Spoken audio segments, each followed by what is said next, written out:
আমার আজকের রেসিপি সুজির রসবড়া। এই মিষ্টিটা দেখতে শুধু সুন্দর না, খেতেও অনেক মজার।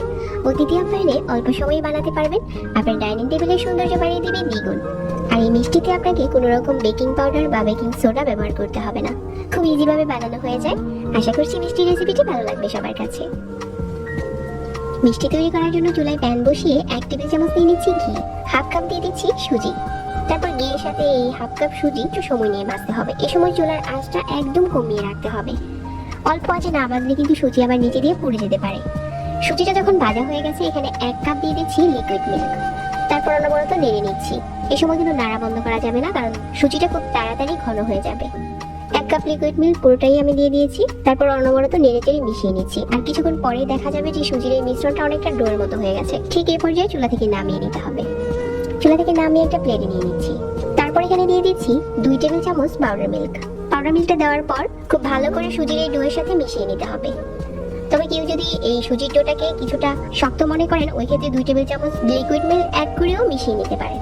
তারপর এখান থেকে ছোট ছোট ডো নিয়ে নিতে হবে আর এরকম বড়ার মতো করে বানিয়ে নিতে হবে। আমার এখানে সবগুলো বড়া বানানো হয়ে গেছে। তারপর এগুলো আমরা ভেজে নেব।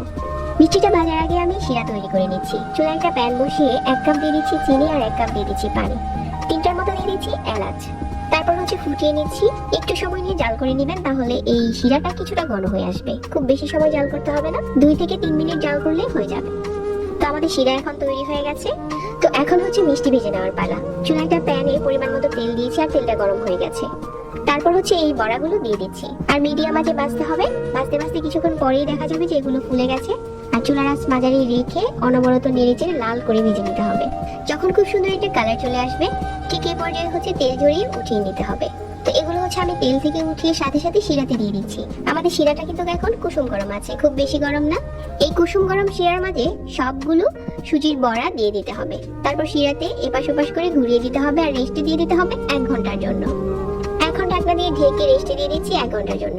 1 ঘন্টা পর এই মিষ্টিগুলো কিন্তু কিছুটা শিরা খেয়ে ফুলে ডবল হয়ে গেছে। তবে যদি আপনার হাতে সময় বেশি থাকে, তাহলে আরো বেশি সময়ের জন্য রেস্টে দিয়ে দিতে পারেন, তাহলে আরো বেশি তুলতুলে হয়ে যাবে। আমি 1 ঘন্টার মতো রেস্টে দিয়েছি। এখন মিষ্টিগুলো পরিবেশন করার পালা। তো আমাদের সুজির রসবড়া এখন তৈরি।